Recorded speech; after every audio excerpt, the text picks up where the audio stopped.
Howdy, you clicked on this video for a reason, so I will immediately start explaining everything path swapper and collision related instead of wasting your time. You'll see a new button at the bottom right corner of the level creator. This is the solid mask viewer. This lets you see the solidity map, or rather collision to keep it simple, of the zone's chunks. You can click this a total of 3 times to reveal either layer 1 or 2's collision of a chunk, or to hide the mapping. This will be important later. For now, we should look into what these colors mean. Let us start with green. Green stands for top solid. You can find this normally with semi-solid chunks like test zones, transparent chunks, or most of Green Hill Zone's chunks. Top solid only makes the top of the collision solid, leaving the left, right, and bottom side without collision, so you can pass through them. Light blue stands for left, right, bottom solid. Left, right, bottom makes a part of a chunk solid from either the left side of the chunk, right side of the chunk, and bottom of the chunk. Landing from above pushes you out of the chunk, so don't think you can be saved by them often.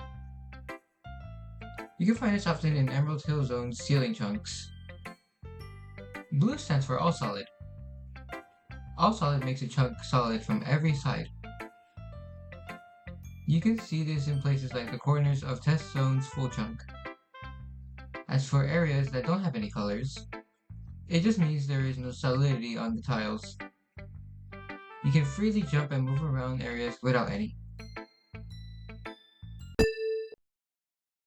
The new light blue and pink stick in your object menu is the path swapper. There are a total of 12 variants you can use as the version 13.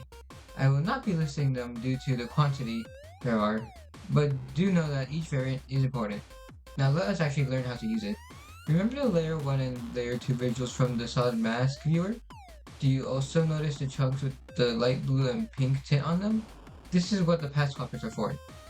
The pink side of the path swapper allows for players to use chunks that are pink.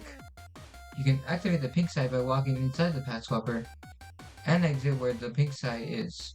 This puts you on layer 1. Everything on layer 2, or the light blue tint, will not work if you stay in the pink side of the path swapper. Using the light blue side works just like the pink side too. You just need to walk inside the path swapper and exit from the light blue side. This will make only layer 2 and light blue areas work while disabling the layer 1 and pink areas. Something we should make note of first is the light blue and pink tints on chunks. This is exclusive to Test Zone right now. You will not be seeing this in any other zone. Because of this, you'll need to keep in mind that layer 1 is pink and layer 2 is light blue.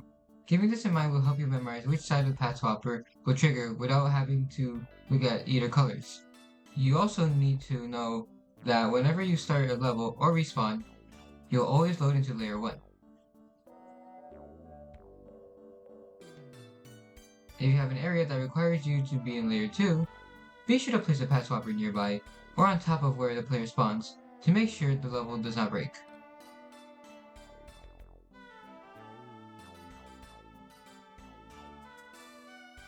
Some levels also do not change a lot in terms of layer collision.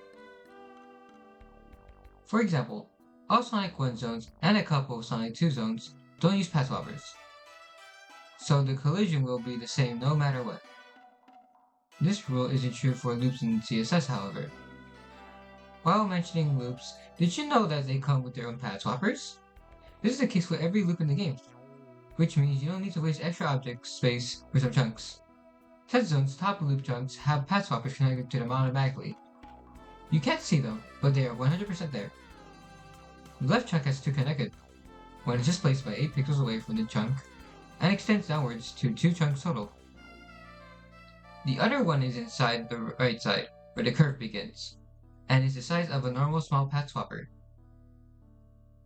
The right chunk only has one, which is displaced by 8 pixels away, and extends downwards to 2 chunks total as well. The other loop chunk in Test Zone do not have any path swappers. Other zones like Green Hill Zone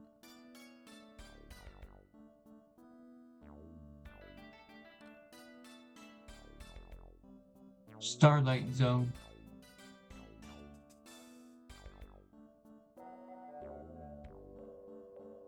and Emerald Hill Zone.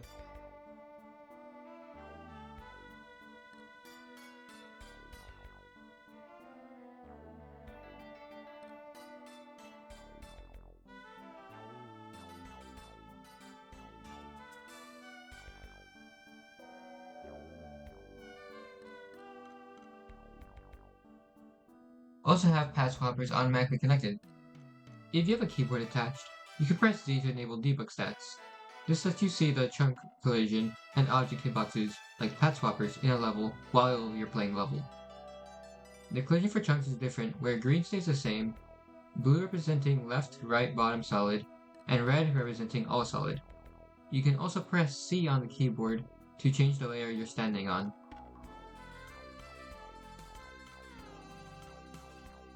Collision layers are not related to tile priority. Tile priority only controls what sprites the player goes behind or above. This is present in several tiles, however does not matter if you are focused on collision. This is supported by Emerald Hill Zone's chunks. Regardless of the tiles covering Sonic or not, the collision only changes with path swappers. The tiles stay the same and don't alter anything. And that should be all you need to know for using path swappers and understanding how collision works in general. I do have a few examples I can show off and explain in a moment, but if you're here for just the tutorial part, you can feel free to leave the video and use your newfound knowledge in your own levels. As for you that stay, I will be showing some examples how I used the path swappers in my levels so far. Now we're in the example section, where it's unscripted and you can see how I explain everything live. So, over here we have the section from Puppy Gates, its first section, and how you see it work in the video is you go from the right side, go around this loop, but instead of looping around, you end up going to this little curve, hitting this boost pad, and doing the full loop, only to fall down, complete the rest of the loop, go back down to the spring, return with that same way you were going towards, and head back up here. So, how I made this loop in specific work in several ways for you to get down to here and up to here was simply by removing the top corner piece here in favor with another slope. As you can see, these two are very different. And what that does is instead of having the path swapper here and another one come down starting here all the way down to here, I use this so we can get rid of these three, or rather two, and you can go around through this piece as you will be set into path 2 when you arrive because of the path swapper provided by this loop right here that extends all the way down to the ground over here. And then as for returning up from this side over to over here on the second loop, you'll be passing through the path swapper over here in the middle on path 1. You'll fall down with path 1 still enabled, and you'll be able to complete this part of the loop. However, not this part over here, because this is the path 2 section, and you'll just go right through as you don't have the first layer enabled. So you'll hit the spring, go back around, and come back up here, and that will finally put you over here. Here's another part where I used it in Moonlit Monarch Act 2, where you go around this loop, right? Pretty normal. But then you come to this area here where the spring hits you and you go up this ramp. So what I did here was I hid one of the loop chunks in the wall and covered it with blocks because wireframe blocks looks really similar to all the slopes and whatnot.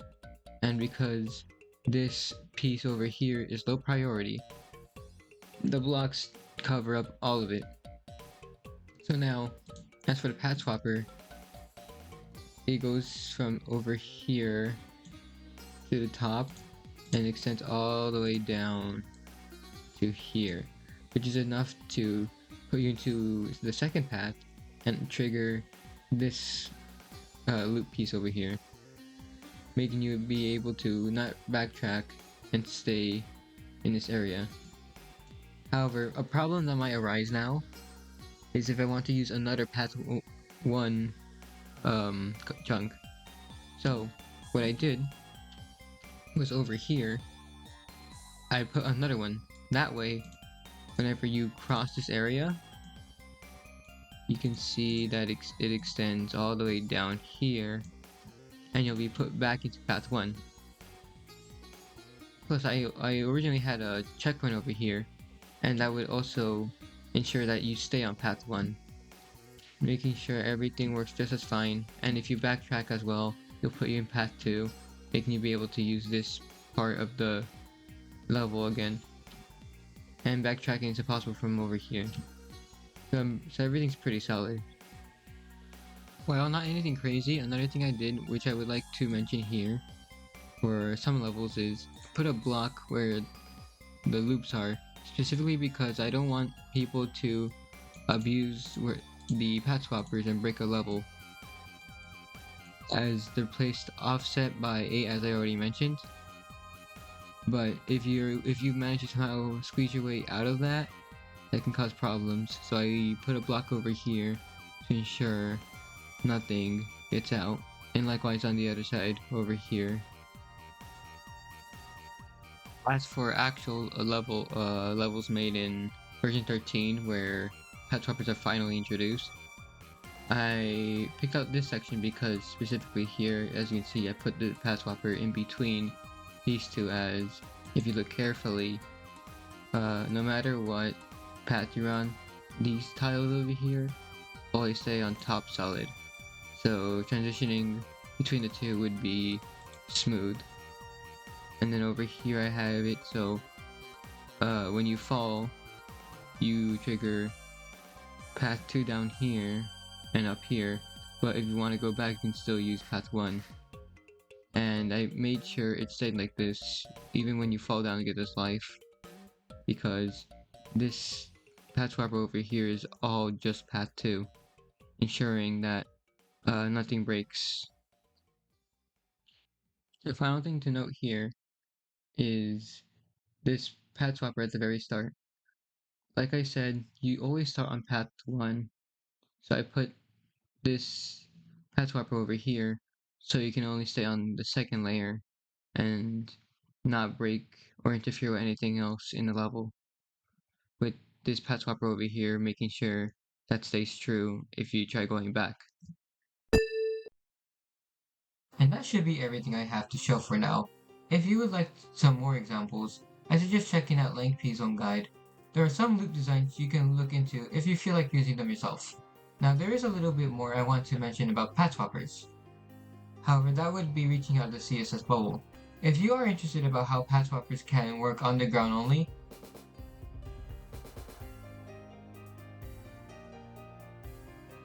or make Sonic go over tiles that usually hide him, do let me know. I can consider making a small bonus guide for this if there's any demand for it. For now, I've given you all what I know, so go out there and make the best levels you can.